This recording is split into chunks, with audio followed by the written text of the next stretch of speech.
Amendment to H.R. 2666, offered by Mr. McNerney. Thank you, Mr. Chairman. This is a very, very simple amendment. Nothing in this act shall be construed to affect the authority of the Federal Communications Commission to act in the public interest, convenience, and necessity. This is basic. This is what we want. The public interest is the key principle that the Commission has used to protect consumers since Congress first created the agency in 1934. It's just as important today. The FCC has consistently looked to the public standard when taking action to protect consumers, foster innovation, and increase competition. That standard has been the hallmark of the most important policies the Commission has undertaken. To give you a sense, the words public interest appears 93 times in the Commission's Act. That's how pervasive this concept is. This amendment would seek to limit some of those unintended consequences by ensuring that the Commission continues to have authority that historically served it so well. Moreover, by preserving the FCC's authority to act in the public interest, my amendment would safeguard the broad aims of the Communication Act, and this amendment would continue to appropriately focus the FCC toward promoting the public good.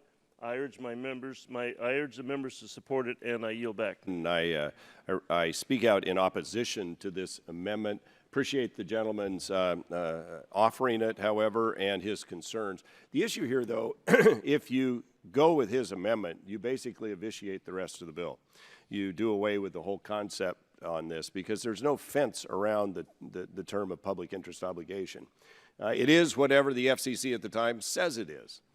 And part of what we're trying to do as the policy-setting body for the Federal Communications Commission is establish some definitions, establish some boundaries, give some certainty to the marketplace as to how things are regulated, what's regulated, and try to get to a predictable point where we can stimulate innovation and technological growth. Remember, what's really going on here for the first time is that through the Obama administration to the FCC, the order went down to treat the internet as if it's an old railroad or canal system or common carrier in the communications law, and begin to regulate something that has been one of the most vibrant, job-creating, innovative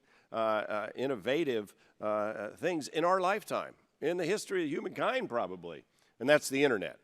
And what we're trying to do is say, now wait a minute here, we'll be with you to stop the bad behavior, blocking and throttling and maybe even paid prioritization of things I think we could find common ground on legislation, although we've not been able to get any support on that from the other side of the aisle.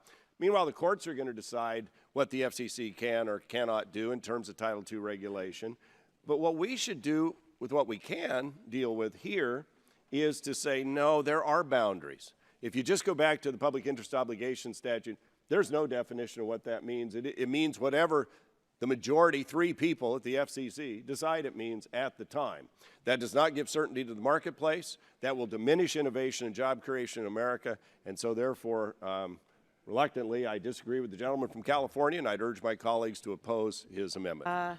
I support Mr. McNerney's amendment, and I think that it is an essential one. There needs to be, I don't know how many members have actually gone back to read the Communications Act, which is really what moving forward over all of the years was at the heart of the Communications Act. So there are the laws.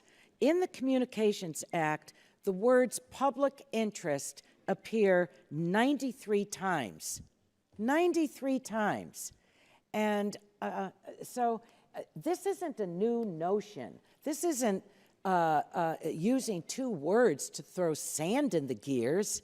I think that public interest is already established, and it needs to be kept, and I think it needs to be honored in each generation in terms of the work that we do. It's foundational.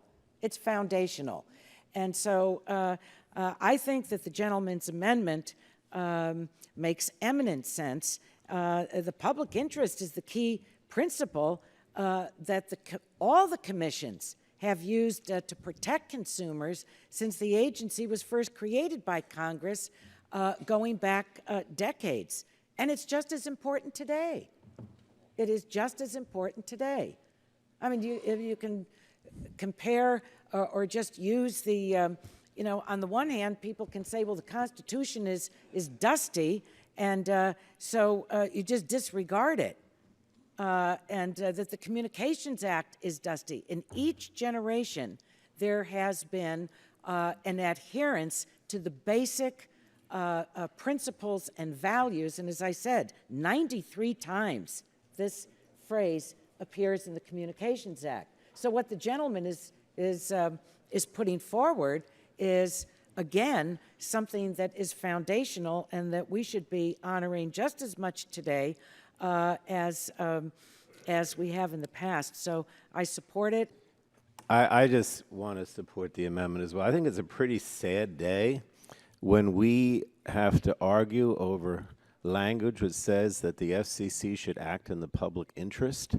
I mean, it's it seems to me that's so obvious that it's amazing to me that we're actually debating it. And so I appreciate the fact that the gentleman offers this amendment. I don't see how anyone can justify not supporting it, so I would urge my colleagues to support it. I think this is instructive to just on our citizens are asking who makes the laws.